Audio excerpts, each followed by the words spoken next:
Good morning विद्यार्थी मित्र हो. विगमनाचे वास्तविक आधार किंवा विज्ञानाचे वास्तविक आधार याच्यामध्ये आपण दोन वास्तविक आधार पाहतोय. त्याच्यामध्ये पहिला जो वास्तविक आधार आहे तो म्हणजे निरीक्षण. या वास्तविक आधाराच्या संदर्भामध्ये आपण सर्व संकल्पना स्पष्ट केलेल्या आहेत. निरीक्षण, निरीक्षणाची व्याख्या, शास्त्रीय निरीक्षण, सहज निरीक्षण, निरीक्षणाची वैशिष्ट्ये, निरीक्षणाचे फायदे, निरीक्षणाचे तोटे आणि निरीक्षणाचे दोष. आणि म्हणून आपण असं म्हटलं की निरीक्षण ही व्यापक स्वरूपाची संकल्पना आहे. कारण या विश्वामध्ये, या निसर्गामध्ये कुठेही कधीही आपणाला मनामध्ये हेतू असेल त्यावेळेस या घटनांचं निरीक्षण करता येतं.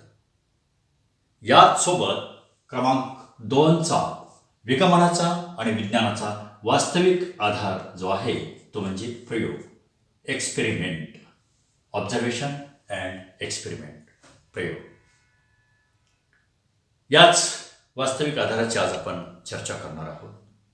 ही चर्चा करत असताना प्रयोगाची व्याख्या आपल्याला सुरुवातीला पाहावी लागेल आणि प्रयोगाचं स्वरूप काय आहे हे आपल्याला पाहावं लागेल.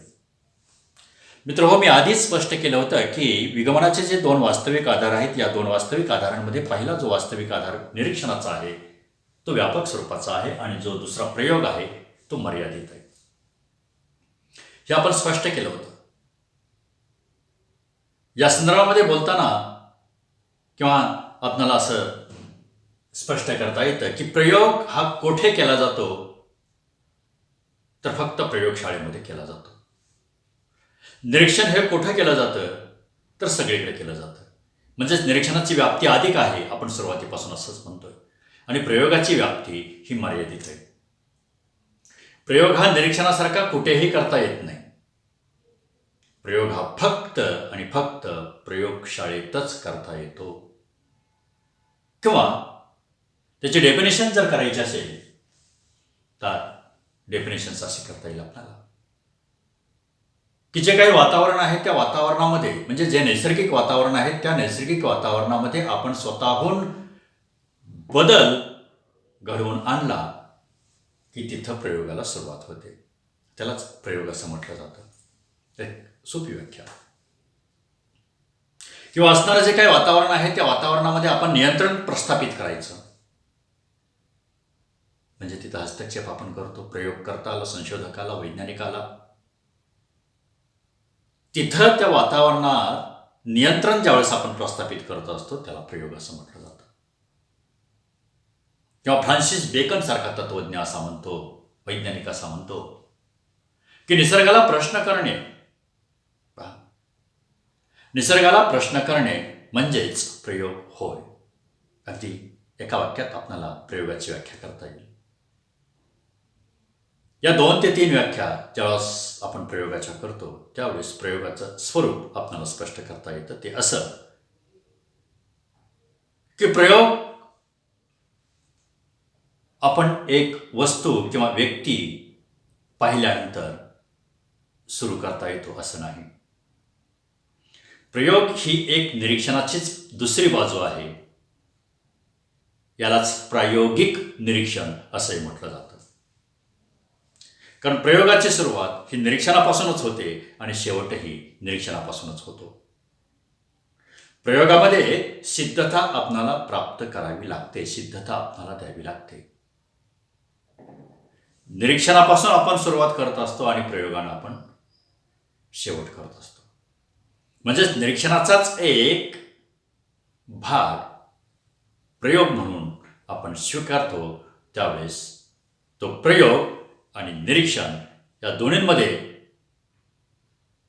प्रमाणाचा फरक नाही. या दोन्हींमध्ये फरक आहे, परंतु अगदी फारसा प्रमाणाचा फरक आपल्याला या ठिकाणी सांगता येत नाही. अंशाचा फरक असल्यासारखा आपल्याला दिसतो, म्हणजे काही फरक, कारण दोन्ही एकमेकांशी परस्पर संबंधित आहेत. दोघांचा अन्योन्य असा संबंध आहे निरीक्षण आणि प्रयोगाचा. निरीक्षण पूर्णपणे वेगळं आणि प्रयोग पूर्णपणे जर वेगळा असं जर समजलो आपण, तर आपली जी काही ज्ञानेंद्रिय आहेत ही ज्ञानेंद्रिय त्या दोघांशी संबंधित आहे. निरीक्षणापासूनही आपण सत्य शोधत असतो आणि प्रयोगातूनही आपण सत्य शोधत असतो. निरीक्षणापासून मिळालेलं सत्य हे संभाव्य स्वरूपाचं असतं, तर प्रयोगातून मिळालेलं सत्य हे अंतिम स्वरूपाचं असतं. आणि म्हणून मग आपल्याला या दोन्हींमध्ये फारसा फरक करता येत नाही. म्हणून प्रयोगाचं स्वरूप स्पष्ट करता असताना आपल्याला असं म्हणता येतं की प्रयोग हा मर्यादित ठिकाणी, पण निरीक्षणाचाच हा एक दुसरा भाग असल्यामुळं याला प्रायोगिक निरीक्षण असंही म्हटलं जातं. आणि विज्ञानामध्ये संशोधन करत असताना संशोधकाची जी वृत्ती आहे त्या वृत्तीनुसार सत्य कसं शोधता येईल, अंतिम कारणाकडं कसं जाता येईल, याच वेळेस प्रयोगाला सुरुवात होते. आणि प्रयोगाची सुरुवात साधन सामुग्रीच्या जमवाजमव या गोष्टींनी होते. प्रयोग कशाच्या संदर्भामध्ये करावयाचा आहे हे प्रयोगकर्त्याला माहिती असतं आणि म्हणून त्या गोष्टींची तो साधन सामुग्री जमवतो आणि मग प्रयोगाला सुरुवात करतो. प्रयोगाचं स्वरूप या स्वरूपामध्ये आपल्याला स्पष्ट करता येईल. एकाच प्रयोगानं आपल्याला सगळ्या घटनांची कारणं शोधता येतात असं नाही, परंतु प्रत्येक वेळेला प्रयोग करत असताना साधनं मात्र आपल्या हाती असावी लागतात. साधनांशिवाय आपल्याला प्रयोग करता येत नाही. म्हणून सामुग्रीची जमवाजमव फार महत्त्वाची आहे.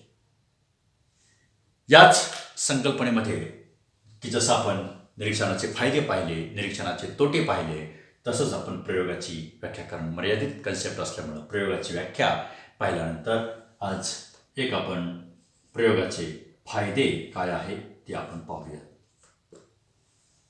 प्रयोगाचे फायदे आणि प्रयोगाचे तोटे पाहिल्यानंतर ही संकल्पना समजून जाईल.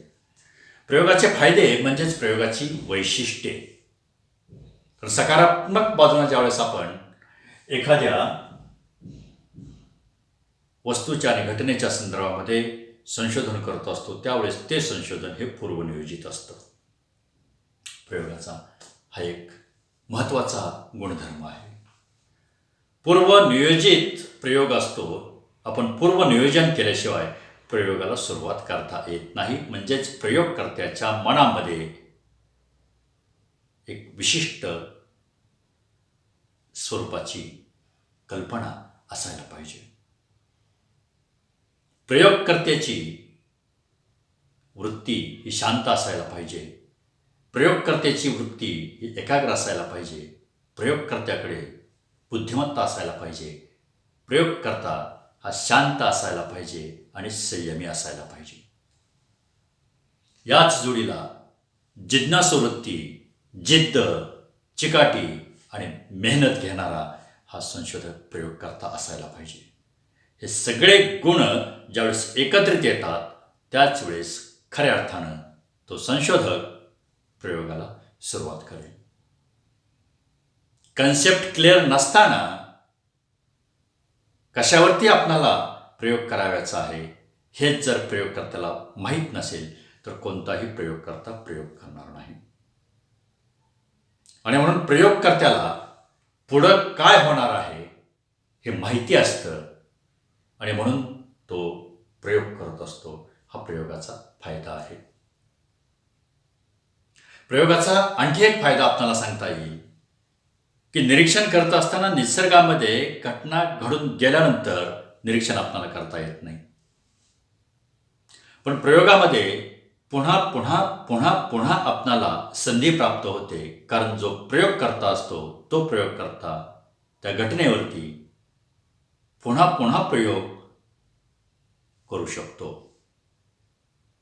आणि यामुळं आणखी एक फायदा आपल्याला सांगता येईल की एखाद्या घटनेच्या संकल्पनेच्या संदर्भामध्ये पुन्हा पुन्हा प्रयोग केल्यानंतर आधीच्या ज्या काही त्रुटी आहेत त्या त्रुटी सुधारून दुसऱ्या वेळेस असणाऱ्या त्रुटी सुधारून तिसऱ्या वेळेस, चौथ्या वेळेस, पाचव्या वेळेस त्रुटी कमी कमी कमी कमी करत चुका टाळत आपण एक वेळ प्रयोग करताना अशी येते की त्याच्यामध्ये अजिबात चूक नसते. हा एक प्रयोगाचा फायदा आहे. प्रयोगाचा हा एक फायदा आहे की तुम्ही कुठेही प्रयोग करा, त्याचे निष्कर्ष एक सारखे आल्याचे आपल्याला दिसतील. कारण सोलापूर जिल्ह्यातल्या प्रयोगशाळेमध्ये, पुण्यामधल्या प्रयोगशाळेमध्ये किंवा केरळातल्या प्रयोगशाळेमध्ये किंवा हिमाचल प्रदेशच्या प्रयोगशाळेमध्ये एकाच प्रयोगाच्या संदर्भामध्ये वेगवेगळे प्रकारचे निष्कर्ष आपणाला कधीही दिसणार नाही. आणि प्रयोगामध्ये निष्कर्षाची आणि सत्याची एक साम्यता असते, समानता असते, एकच निष्कर्ष असतो. हा प्रयोगाचा फायदा आहे. नाहीतर वेगवेगळ्या प्रकारचे जर निष्कर्ष आपण निष्पन्न केले असते तर नेमका निष्कर्ष कोणता, की जसं आपण निरीक्षणामध्ये म्हणतो व्यक्ती तितक्या प्रकृती, पिंडे पिंडे मतिर्भिन्ना, तसं प्रयोगामध्ये अजिबात नसतं. प्रयोगाचा हा फायदा आहे की जसं निरीक्षणामध्ये निसर्गावर अवलंबून राहावं लागतं, तसं प्रयोगकर्त्याला निसर्गावरती अवलंबून राहावं लागत नाही. तो स्वतःहून तशा प्रकारच्या घटना घडवून आणू शकतो. उदाहरणार्थ निर्वात पोकळी.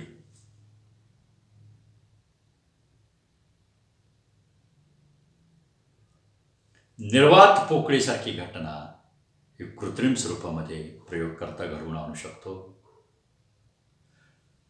कृत्रिम स्वरूपाचा पाऊस तो पाडू शकतो. निसर्गतः पाऊस पडत नाही. त्यावेळेस आपल्याला माहिती आहे की आकाशामध्ये जर ढग असतील तर त्या ढगांपासून कृत्रिम स्वरूपामध्ये पाऊस पाडला जातो. अशा प्रकारची घटना तयार करता येते. निसर्गतःच पाऊस पडतो. पाण्याची निर्मिती आपणाला निसर्गतःच झाल्याची आपल्याला दिसते. परंतु हायड्रोजन आणि ऑक्सिजन H2O हे जर प्रमाण आपण जर घेतलं तर त्याच्यापासून पाण्याची निर्मिती ही प्रयोगातून करता येते. या स्वरूपाच्या अनेक कितीतरी घटना व्यवहारामधील आपल्याला सांगता येतील की प्रयोगाने ते निर्माण करता येतात. प्रयोगानं प्रमाणाचा आणि संख्येतील जो गुणात्मक फरक आहे तो आपणाला सांगता येतो. परंतु निरीक्षणामध्ये जो गुणात्मक फरक आहे किंवा वर्णनाच्या स्वरूपामध्ये जे काही सांगितलं जातं ते निरीक्षणामध्ये असतं. इथं मात्र प्रमाणाचा आणि संख्येच्या स्वरूपामध्ये एक विशिष्ट स्वरूपाचं प्रमाण त्याच्यामध्ये सांगितलं जातं. हा प्रयोगाचा फायदा. प्रयोगामध्ये रिस्क नसते. म्हणजे प्रयोग करता, नाहीतर असं जर असेल तर प्रयोग करत असतानाच अनेक संशोधकांचे जीव गेले असते. पण तसं होत नाही. कधी काय घडणार आहे हे प्रयोगकर्त्याला आधी माहीत असतं आणि सावधगिरी ही प्रयोगकर्ता बाळगत असतो. आणि म्हणून प्रयोगकर्ता हा चाणाक्ष बुद्धीचा त्या ठिकाणी असावा लागतो. सामान्य बुद्धिमत्तेच्या माणसाला विज्ञानातील आणि निसर्गातील घटनांच्या संदर्भातील प्रयोग करता येत नाहीत. कारण नेमकेपणा त्या कन्सेप्टचा समजलेला नसतो. आणि ज्यानं जी डेफिनेशन्स केलेली असते आणि त्या संदर्भामध्ये प्रयोग करत असतो त्यावेळेस निसर्गातील कोणत्याही घटना असू द्यात, या विश्वाची निर्मिती कशी झाली, या विश्वामध्ये असणारा जो काही पदार्थ आहे, त्या विश्वामध्ये असणाऱ्या ज्या काही घटना आहेत, त्या घटनांच्या संदर्भामध्ये, परिणामांच्या संदर्भामध्ये प्रत्येक वेळेला प्रयोग करता येईल. पण ज्या काही घटना घडलेल्या असतात, घडत असतात, त्या सर्वच्या सर्व घटनांच्यावरती प्रयोगकर्त्याला प्रयोग करता येणार नाही. म्हणून प्रयोग करत असताना जे प्रमाण आहे ते प्रमाण, जी बुद्धिमत्ता आहे ती बुद्धिमत्ता, या दोन्हींची जर सांगड जर घातली तर निश्चितपणानं, काटेकोरपणानं, तंतोतंत अशा प्रकारचं सत्य हे पुन्हा पुन्हा जगासमोर आणलं जातं. आणि म्हणून मग प्रयोगानं जे निर्माण केलेलं जे सत्य आहे ते सत्य अंतिम असतं. त्याच्यावरती आक्षेप घेतले जात नाही. परंतु निरीक्षणामध्ये असणारं जे काही सत्य किंवा निरीक्षणातून मिळालेलं जे काही सत्य आहे त्या सत्यावरती बऱ्याचदा आक्षेप घेतले जातात, कारण ते संभाव्य स्वरूपाचं सत्य असतं. प्रयोगामध्ये संभाव्य स्वरूपाचं सत्य नसतं. तंतोतंत 100% ते सत्य असतं. आत्ताच म्हटल्याप्रमाणे ते निरपेक्ष स्वरूपाचं असतं. म्हणून प्रयोग आपणाला या ठिकाणी महत्त्वाचा वाटतो. पण प्रत्येक वेळेलाच व्यवहारामध्ये प्रयोग करावा असं नाही.